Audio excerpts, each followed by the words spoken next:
Hurat Aishah, radiyallahu anha, gets angry with Hurat Ibn-Zubair, radiyallahu anhu. Chapter 10, Topic 3. Hurat Abdullah bin Zubair, radiyallahu anhu, was Hurat Aishah's, radiyallahu anha, nephew. He was very dear to her, as she had brought him up. He did not like her spending so much in charity, while she herself lived in want and poverty.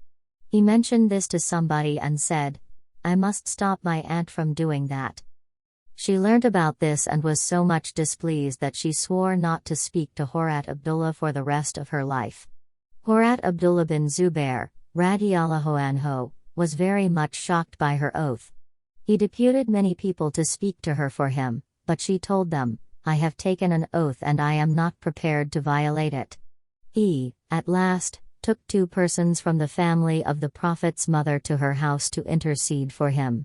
Aishah, radiyallahu anha, allowed the persons to enter the house and to speak to her from behind a curtain. Ibn-Zubair, radiyallahu anhu, also stealthily got in with these persons. When these persons started talking, he could not control himself and crossed the curtain and clung to his aunt, crying and entreating her for pardon. The 2 persons also interceded and reminded her of the Prophet's forbidding a Muslim from forswearing speech with another Muslim.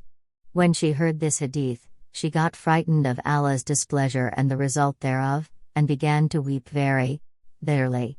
She forgave Hurat Zubair, radiyallahu anhu, and began to speak with him.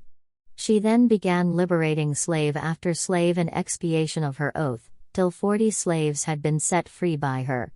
Even later on, whenever she thought of the violation of her oath, she wept so much that her shawl would become wet with her tears. How much do we worry about the oaths we take from morning till evening? It is for everyone to examine his own self and answer. Come and see the people who had real reverence for Allah and His name. How deeply did they feel when they were unable to fulfill an oath? We see Hurat Aishah, radiyallahu anha, weeping so much whenever she remembered that incident about the violation of her oath.